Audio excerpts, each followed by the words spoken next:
ગુજરાત એ ભારતના સૌથી વધુ ઔદ્યોગિક રાજ્યોમાંનું એક છે, જેમાં વિવિધ ઉદ્યોગો અને વ્યવસાયો જોવા મળે છે. ત્યારે ઘરની મહિલાઓ પણ હવે ઘરના સદસ્યોને મદદરૂપ બની રહી છે.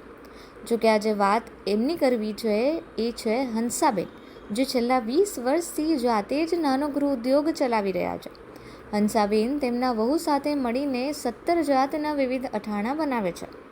શોખને લીધે શરૂ થયેલી તેમની સાસુ વહુની આ સફર આજે અન્ય 4 મહિલાઓને રોજગારી પણ પૂરી પાડી રહી છે. આજે મોંઘવારીના જમાનામાં ઘરમાં એકથી વધુ લોકો કમાતા હોય એ જાણે જરૂરિયાત બની ગયું છે.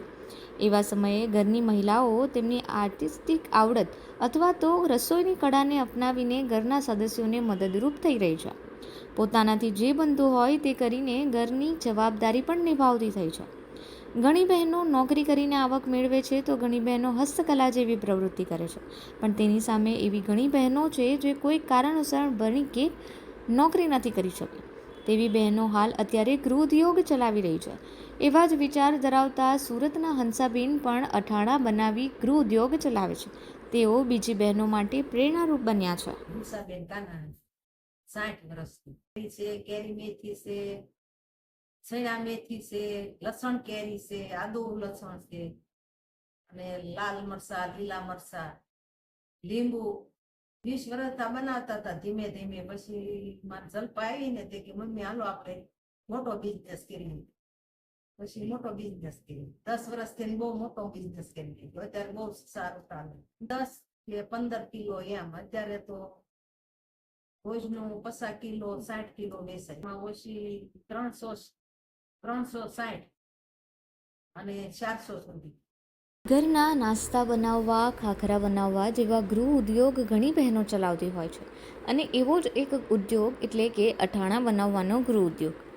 હંસાબેન ગોળ કેરી, મેથી કેરી, રીંગણ કેરી, આદુ લસણ કેરી, ગુંદા, લીંબુ, કેડા, ચણા મેથી, લીંબુ બોળિયા વગેરે જેવા 17 પ્રકારની વેરાયટીના અથાણાં તેઓ બનાવી રહ્યા છે.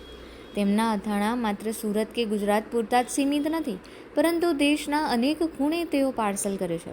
એટલું જ નહીં, વિદેશમાં વસેલા ગુજરાતીઓ પણ તેમની પાસે પાર્સલ મંગાવે છે. સવારથી સાંજ સુધી ચાલતી તેમની આ પ્રોસેસમાં દરરોજ 50 કિલોગ્રામથી પણ વધુ અથાણાં બને છે. દર મહિને તેમને 1500 કિલોગ્રામ કરતાં પણ વધુના ઓર્ડર મળે છે. જોકે અહીં જાણવા જેવી બાબત એ છે કે અથાણાં બનાવવાનું કામ આમ તો 4 મહિના સુધી જ ચાલતું હોય છે, પરંતુ હંસાબેનના અથાણાં લોકોની દાઢે એટલા વળગ્યા છે કે 12 માસ તેમને ઓર્ડર મળે છે.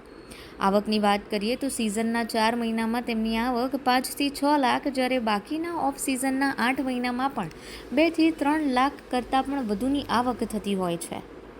ગુજરાતમાં તો બધે, ગુજરાતમાં સુરતમાં બધે સ્ટોકમાં UK, કેનેડા, ઓસ્ટ્રેલિયા, અમેરિકા. મરસા છે, લીલા લાલ છે, લીંબુનું છે, એ 3-4 કલાકમાં બની જાય. અને બીજા છે એને 4-5 દિવસની વાર લાગે. ગોળ કેરી છે, કેરી મેથી છે, ચૂંદો છે, તડકા સાયાનો છે, એને 4-5-6 દિવસની વાર લાગે. ને બધાને સારો, બધાને બહુ ભાવે છે, બહુ સારું લાગે, બહુ સારું લાગે.